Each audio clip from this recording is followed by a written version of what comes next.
So ಈ ಕಾರ್ಯಕ್ರಮ ಮತ್ತೆ ಅವರು ನಿರ್ಮಾಣದ ಕಡೆಗೆ ಮುಖ ಮಾಡಿರುವಂಥದ್ದು ತುಂಬ ಸಂತೋಷಕರವಾದಂಥ ವಿಚಾರ.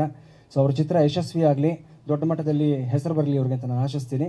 ಜೊತೆಗೆ 125 ಒಂದು ಎಡಿಷನ್ಸ್ ಫೋಟೋಶೂಟ್ ಕಂಪ್ಲೀಟ್ ಮಾಡಿದ್ದಾರೆ ಅಂದರೆ that speaks it speaks volumes about his professionalism, his ability to sustain in the industry, lot of things.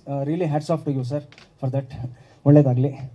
So ಇದರ ಹಿಂದೆ ಚಿತ್ರಸಂತೆ ಸಿನಿಮಾಗೆ ಸಂಬಂಧಪಟ್ಟಂಥ ಪ್ರಶಸ್ತಿಗಳನ್ನ ಕೊಡ್ತಾ ಇದ್ರು. ಐ ಥಿಂಕ್ ಮುಂದಿನ ಭಾಗದಲ್ಲಿದೆ, ನಾನು ಅದನ್ನು ಹೆಚ್ಚಿಗೆ ಹೇಳೋಕೆ ಹೋಗಲ್ಲ, ಅವರೇ ರಿವೀಲ್ ಮಾಡ್ತಾರೆ.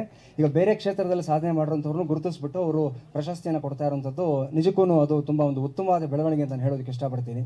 ಯಾಕಂದರೆ ಚಿತ್ರರಂಗದ ಹಿನ್ನೆಲೆ ಇರೋರು ಗೊತ್ತಿರುತ್ತೆ, ಒಂದು ಯಾರಿಗೇ ಆಗಲಿ ಒಂದು ಐಡೆಂಟಿಟಿ ಅನ್ನೋದು ಎಷ್ಟು ಬೇಕು, ಒಂದು ರೆಕಾಗ್ನಿಷನ್ ಅನ್ನೋದು ಎಷ್ಟು ಬೇಕು, ಎಷ್ಟು ಇಂಪಾರ್ಟೆಂಟ್ ಅನ್ನೋದು ಅವ್ರಿಗೆ ಗೊತ್ತಿರುತ್ತೆ.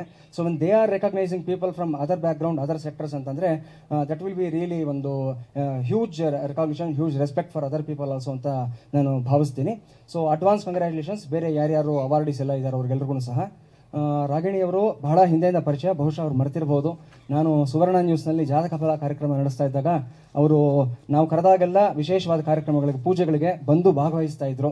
ದೀಪಾವಳಿ ಪೂಜೆ ಆಗ್ಬೋದು, ಗೌರಿ ಪೂಜೆ ಆಗ್ಬೋದು, ಅವ್ರು ಬ್ಯುಸಿ ಶೆಡ್ಯೂಲ್ನಲ್ಲಿ ಬಂದಿದ್ದರು. ಸೊ ಅವ್ರ ಜೊತೆ ನಾನು ಆಧ್ಯಾತ್ಮವಾದಂಥ ಒಂದು ಒಡನಾಟ ಇತ್ತು. ಈಗ ಒಂದು ಈ ಒಂದು ವೇದಿಕೆಯಲ್ಲಿ ಅವ್ರನ್ನ ನಾನು ಭೇಟಿ ಮಾಡೋಂಥ ಅವಕಾಶ ಬಂದಿದೆ. So one of the most professional artist ಅಂತ ಅವ್ರನ್ನ ಹೇಳ್ಬೋದು. ನಾನು ಇಷ್ಟು ವರ್ಷದಲ್ಲಿ ನಾವು ನೋಡಿದ್ದೀವಿ. ಗಿರಿರಾಜ್ ಅವರು ಅಷ್ಟೇ ತುಂಬ ಅದ್ಭುತವಾದಂಥ ನಿರ್ದೇಶಕರು. ಅವ್ರ ಬಗ್ಗೆ ನಾನೇ ಹೇಳೋ ಅವಶ್ಯಕತೆ ಏನಿಲ್ಲ. ಟೂ ಎಕ್ಸ್ಟ್ರೀಮ್ಸ್ನ ಇಲ್ಲಿ ನಾವು ಮೀಟ್ ಮಾಡ್ತಾ ಇದ್ದೀವಿ ಅಂತ ಹೇಳ್ಬೋದು. ಇವರ ಸ್ಟೈಲ್ ಆಫ್ ಮೂವಿ ಮೇಕಿಂಗ್ ಆಗಲಿ, ಅವ್ರು ಮಾಡಿರ್ತಕ್ಕಂಥ ಚಿತ್ರಗಳಾಗಲಿ ಬಹಳ ವಿಶೇಷವಾಗಿರುತ್ತೆ. ಅವರಲ್ಲಿ ಹುದುಗಿರೋ ಪ್ರತಿಭೆಯನ್ನು ಗಿರಿರಾಜ್